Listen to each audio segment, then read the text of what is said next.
हमारे चैनल से जुड़ने के लिए सब्सक्राइब का बटन दबाएं और लेटेस्ट अपडेट पाने के लिए बेल आइकॉन को जरूर दबाएं। बंदा जब गुनाह करता है तो उसका दिल बिल्कुल सियाह हो जाता है।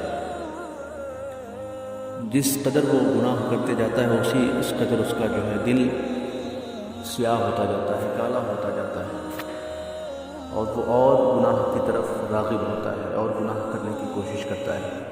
तो गुनाह से बचने के लिए बंदे को चाहिए कि वो कुरान पाक की तिलावत करे, रोज़ा रखे।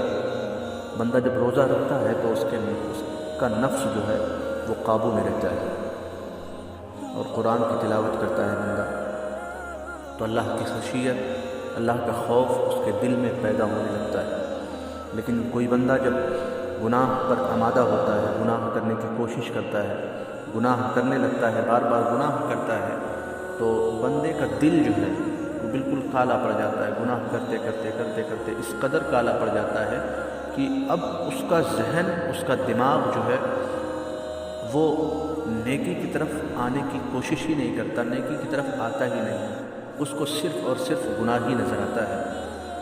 तो इन तमाम चीज़ों से बचने के लिए, गुनाह से बचने के लिए, गुनाह एक ऐसी चीज़ है, अल्लाह ने जहन्नम के 7 तबके बनाए हैं।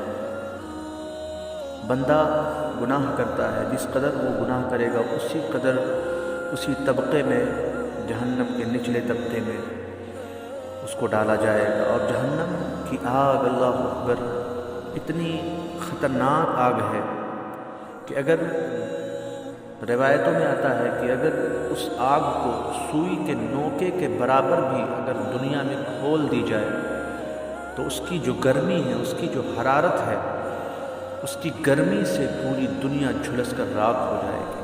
अल्लाह अकबर, इतना दर्दनाक मंजर होता है जहन्नमियों का,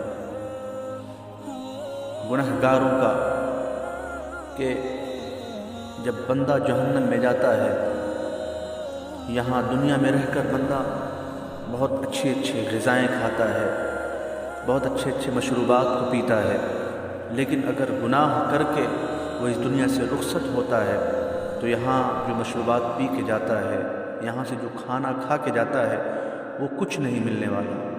वहाँ पर सिर्फ़ और सिर्फ पीने के लिए उसको पीप दी जाती है और खाने के लिए आग के अंगारे, आग के गोले उसको दिए जाते हैं। ज़रा सोचिए, अगर किसी को पीप पीने के लिए दी जाए और आग के गोले खाने के लिए दिए जाए तो भला कोई खा सकता है? बिल्कुल नहीं खा सकता। यहाँ तक कि गर्मी का अगर मौसम है और इस गर्मी के मौसम में बंदे के सामने आग जला दी जाए तो उस आग से इतनी नफ़रत करता है, इतनी नफ़रत करता है कि जितनी जल्दी हो सके इस आग को मुझसे हटाओ। लेकिन कल बरोज़ महशर के दिन जब अल्लाह रब्बुल इज़्ज़त हमारे गुनाहों की बुनियाद पर, हमारे गुनाहों के सबब हमें खाने के लिए आग के अंगारे और पीने के लिए पीप देगा तो हम इनकार भी नहीं कर सकते हैं। इतना हौलनाक मंज़र होता है जहन्नम का, इतना भयानक मंज़र होता है जहन्नम का। जहन्नम की आग से बचिए और गुनाह करने से बाज रहिए, गुनाह से बचिए, कुरान मुक़द्दस की तिलावत कीजिए, रोज़ा रखिए, नमाज की ज़्यादा से ज़्यादा पाबंदी करिए। इसलिए कि अगर हम कुरान की तिलावत नहीं करेंगे, नमाज नहीं पढ़ेंगे, रोज़ा नहीं रखेंगे, तो ये जान लीजिए कि कल बरोज़ महशर अल्लाह रब्बुल इज़्ज़त हमसे और आपसे पूछेगा कि दुनिया में मैंने तुझे ज़िंदगी दी, मैंने तुझ पर इतना इनाम किया, उसके बदले में तूने मुझे क्या दिया, क्या लेकर आया है? तो हम और आप क्या जवाब देंगे? हमारे पास कोई जवाब नहीं रहेगा, हम लाजवाब रहेंगे। तो अल्लाह रब्बुल इज़्ज़त फरिश्तों को हुक्म देगा, फरिश्तों, इसने मेरी नाफरमानी की है। आज बंदा आए दिन अल्लाह रब्बुल इज़्ज़त की नाफरमानी करता है। अल्लाह ने फरमाया, अक़ीमुस्सलात व आतुज़ ज़कात, नमाज कायम करो और ज़कात दो।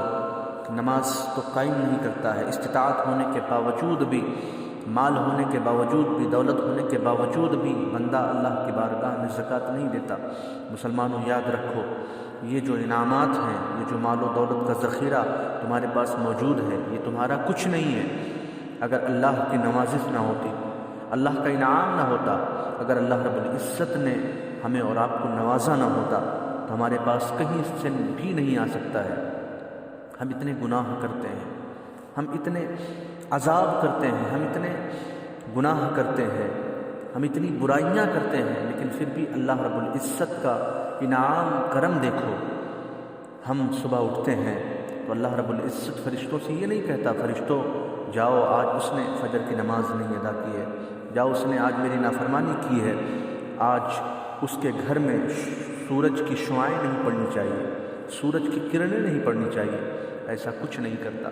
اللہ رب العزت اپنے بندوں سے بہت پیار کرتا ہے، اتنا پیار کرتا ہے کہ روایتوں میں آتا ہے کہ 1000 ماؤں سے بھی زیادہ اللہ رب العزت اپنے بندوں سے پیار کرتا ہے، بندوں کو بار بار موقع دیتا ہے کہ میں نے تمہیں جو زندگی دی ہے، میں نے تم پر جو انعام کیے ہیں، اس انعام کا بدلہ تم مجھے کیا دو گے؟ جو میں نے تم پر انعام کیا ہے وہ انعام یہ ہے کہ تم نماز پابندی کے ساتھ ادا کرو، روزے رکھو، اللہ کی زیادہ سے زیادہ عبادت کرو، اللہ کی زیادہ سے زیادہ فرما برداری کرو، اللہ کا جو حکم ہوا ہے اس حکم کو بجا لاؤ۔ انشاءاللہ العزیز ہمارا اور آپ کا جو مقام ہے مسلمانوں کا، لوگ کہتے ہیں کہ بہت مشکل ہے شریعت پہ چلنا، بہت مشکل ہے اسلام پہ چلنا۔ حدیث پاک ہے، اللہ کے حبیب جناب احمد مختار صلی اللہ تعالیٰ علیہ وسلم ارشاد فرماتے ہیں الدنیا سجن للمومن والجنت للکافر، دنیا مومن کے لیے قید خانہ ہے اور کافروں کے لیے جنت ہے۔